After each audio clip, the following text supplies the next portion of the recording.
guys, welcome back to planetjejuda and happy Loom Knit Day. As you can see, I've already gotten started on our next stitch, but before I get to that, I do need to remind Shelly Smith and Katie J from Minnesota, I need you both to email me your mailing addresses. It's Shelly Smith 4017 and Katie J from Minnesota 8301.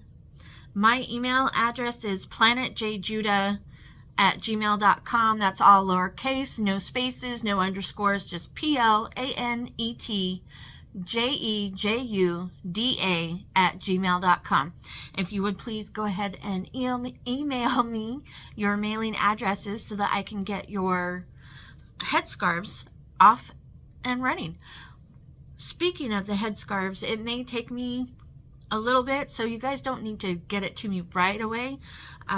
With Daryl having just started his job, I'm gonna probably not be able to send them out or start sending them out until the second week of February, possibly.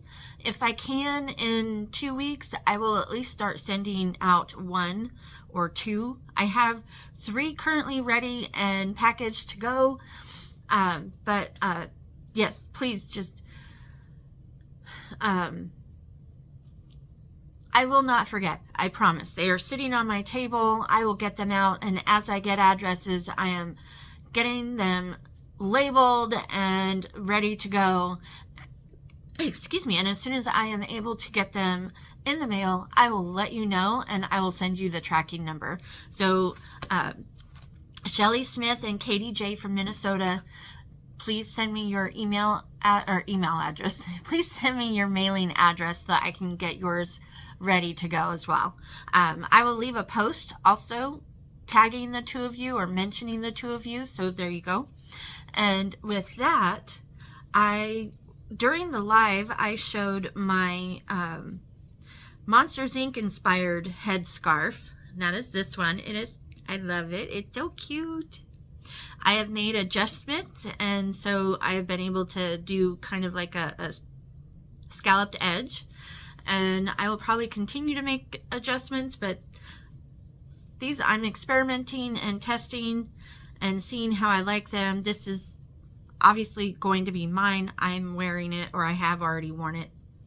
I'm calling this one Kitty because it is Sully from Monsters Inc. And then I have another Disney inspired one, but this one is a Disney princess.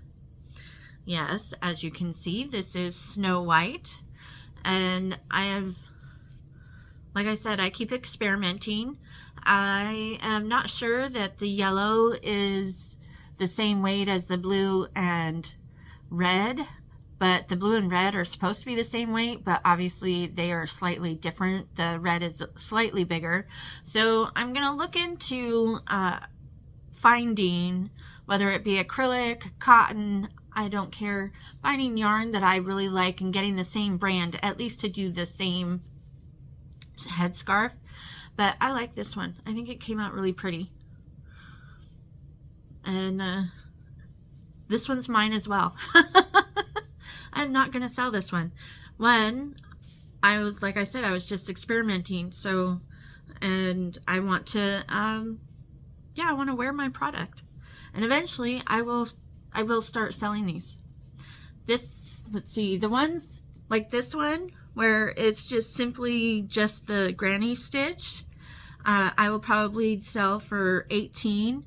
And then I will probably sell the one with a two yarn for $19 or $20, and then the one with the 3 I will probably do for $20, $21. I'm not sure. We'll see. Anyways, enough of that. Today we are going to do the rib stitch, which is very similar to the garter stitch, as in it uses the knit and purl. And the difference with the rib stitch compared to the garter stitch is, instead of doing a row of knit and a row of purl, you're doing every other peg knit, purl, or purl, knit, depending on however you started. So I'm going to, this is the garter stitch from last week, just giving you a reminder of what it looks like. And that's the back, I think. I'm pretty sure. They look, nope, okay. This is the front. This is the front.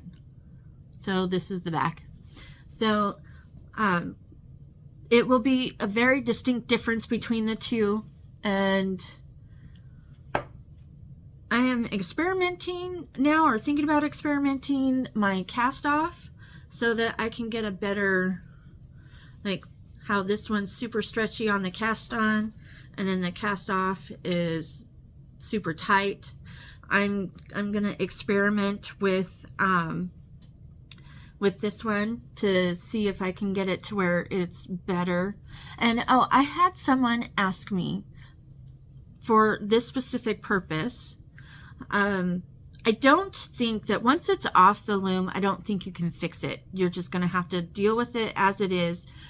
Practice with smaller pieces like this, instead of doing like a full-on blanket, or, you know, something that's substantially larger than, say, a square. And I'm going to play with different cast-ons and cast-offs. For this one, I did do the E-wrap cast-on, which is the same one I did with that one. And it wasn't as nice as that one, but I actually was able to do that trick that you can tighten up the cast-on. So we'll see how this looks at the end. I am going to do a different cast-off. Instead of doing a basic cast-off, I'm gonna see what doing a drawstring cast-off would do, even though I'm not gonna tighten up the stitches to make it go in a circle or anything. I am just gonna do the drawstring cast-off, tie it off in a knot so that it just stays kind of loose, if that makes any sense. We'll see. I mean, they're all gonna be stitched together anyways, so it probably won't matter too much. I have also not decided yet on what my alternate contrasting color will be. I'm still thinking about that. I have had a few suggestions, and I'm leaning towards one, but I don't know quite just yet. So I have not made the garter stitches counterpart yet.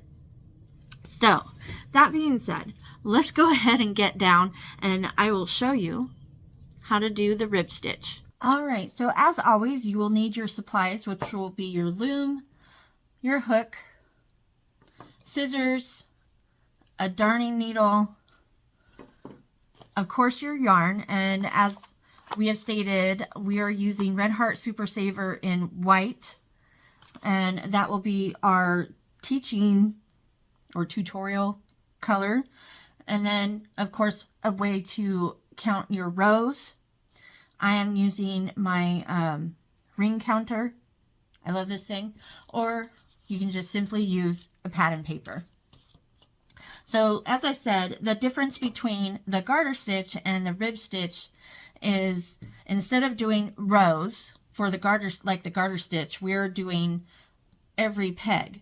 And I am skipping that first peg and working the next peg, and I started this one as a knit, whoops, and then we will do a purl. Now, the seed stitch is very similar to this as well, but with the rib stitch, each peg will always be the same stitch. So this one, the second peg that I started with, will always be a knit stitch. This one will always be a purl stitch, and then knit and purl, knit, purl. And we will go, you know, that will go always. We have to start with the same stitch that we left off as. So now we're going to, oh, and this is a U-wrap. So all I'm doing is wrapping it halfway, and so that creates the U wrap, and that is your U-wrap knit stitch. Now, if you want, I will do a video on the differences between the 4 different knit stitches, which are U-wrap, E-wrap, flat, and true. I have done all 3. Well, I've done all but 1. There we go. I've done all but 1, and that is the true knit stitch. I've never done the true knit stitch, which actually is very similar to the purl stitch. I've not ever fully done it, so I'm not going to explain it right now. But if you would like, I will do a difference between the different knit stitches and the results that you get from each knit stitch. So U-wrap knit stitches work very well, considering I'm doing in each individual peg, whereas the E-wrap, you wrap multiple in the E-wrap. Same thing with the flat stitch. The flat stitch is simply going across multiple and knitting off all of them, but the U-wrap lends itself to being a singular peg stitch, because I'm only working that one peg as opposed to working multiple pegs. Now, also the true knit stitch will be a single peg stitch, because it's just like the purl. The purl is always, or at least that I'm aware of, is always a single peg worked stitch. So we are working every other knit and purl.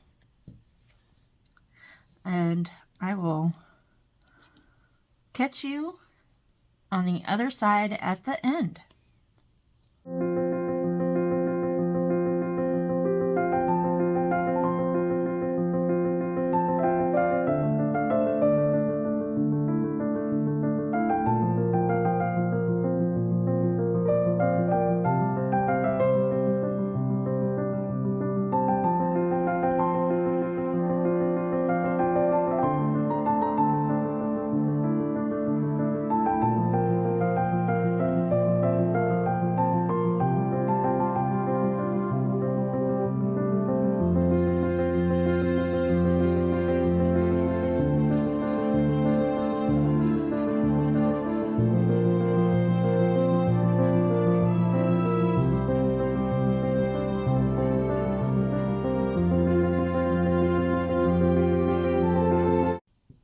Mark my row.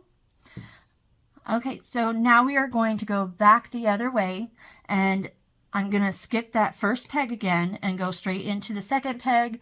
And because this peg was a purl, I'm going to start it as a purl, because I want to maintain each peg as it is, whatever stitch it was assigned when I started. And I was going to say something, but I don't remember. It'll definitely, hopefully, come back. Oh my goodness. My brain. I don't know how I do this and maintain anything. Oh, I remember now. So I am doing the same thing as I did with the garter stitch. I am doing 38 rows total. I just completed row 29 and I'm starting on my 30th row. So I'm doing 38 rows. Hopefully we'll see what the difference is in size, if there is one, but each square is going to have the exact same amount of pegs and the exact same amount of rows, and we'll see how they fare by putting them together when they're done. So I'm going to go ahead and run a couple more rows, and then I will come back when I am finished. And I will experiment with the cast-ons and cast-offs, and hopefully by the time we are done with this series, I will have perfected the cast-on and cast-off and will be confident enough to show you how I'm doing it. Right now, I am so not confident that I don't want to teach it, because I don't want to teach somebody in a wrong fashion, if that makes any sense. So enjoy a little quiet loom knit time.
we're done. So I did do the drawstring cast off, which made it like this. It's kind of, and I tied it off so it won't get any bigger, but it won't get any smaller either.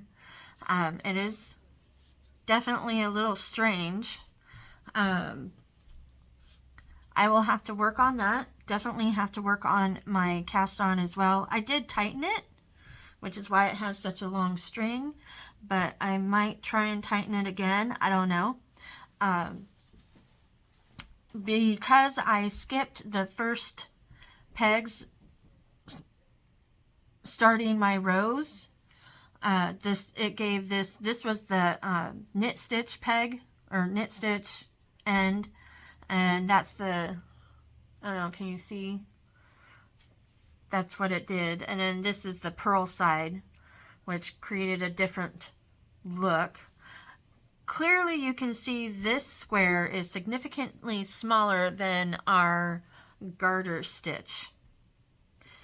So this is going to be interesting for when we put this together, which is totally fine. I will say you do need to be careful when you do the purl stitches. This stitch right here, I think I accidentally did 2 knit stitches in a row, but this one down here, this mistake down here, it was a purl stitch. There, can you see it? It was a purl stitch that when I took off the old loop and put on the new loop and then pulled it tight, it came off of the peg, and I tried to fix it, but it created this hole, and I didn't really feel like starting all over because I'd already done this many rows. But that being said, this is the ribbed stitch, and this is what it looks like. I believe this is the front, that is the back. I mean, it just depends on what you want. They're roughly the same but different. Let me see if I can stretch it out some, although stretching it out kind of makes it do this weird, but that's actually probably more what it's supposed to look like, is this right here. It's really pretty. It's a very nice stitch. It is typically used for your cuff, collar, waistband, and brim, but you can do it with however you want to do it. It doesn't really matter. We will figure out a way to join these. They should be, actually I might just be able to just join them without having to worry about, because it should be the same amount of stitches. This will just be a really, like, I don't know, top square. But there you go. Sorry about that. I'm not sure where my phone cut off, but I have woven in my ends, and here we are. This is the finished square for the rib stitch. I am not sure if I'm gonna do the single crochet border like I did with the other one. I don't know that I'm gonna really need that, considering I'm gonna be putting all of these together, even though it is quite the size difference. The stitches should all be the same. That is too funny, but it will stretch because they are the same. I'll just have to play with it. This square will just be stretched unless I do some kind of border. But I don't know, we'll see.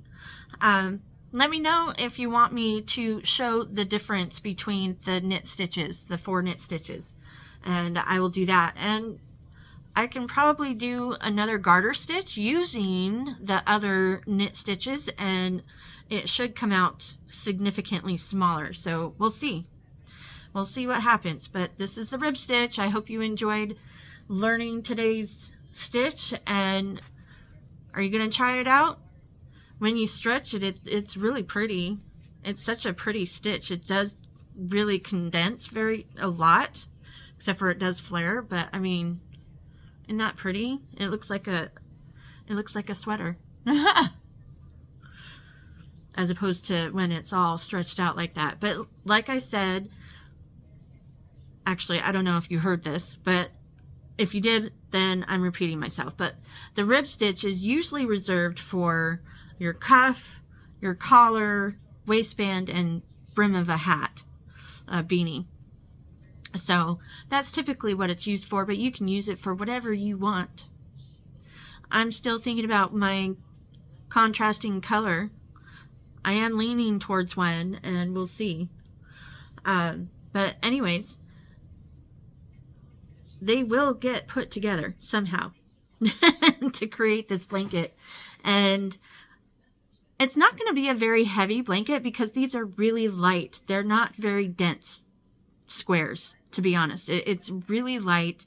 It weighs next to nothing. So the blanket's not going to be heavy. It's just going to be depending on how big the squares end up being, because obviously we have the two different sizes, but depending on how all the squares end up being, it may be a really big blanket. But anyways, I hope you enjoyed today's video. Stay warm. I know it is cold here in Kansas. I think we had a low of 8 degrees. I believe tomorrow is going to be -6 for a low. That's crazy. And our high is supposed to be like 8. I don't know. I could be wrong. And that's in Fahrenheit, not Celsius. I don't know the difference. I don't know what the difference is. I mean, never mind. Never mind. Have a great rest of your day. Enjoy your weekend. And with that, like, subscribe, share it with a friend, leave me a comment. Remember, gravity works, guys.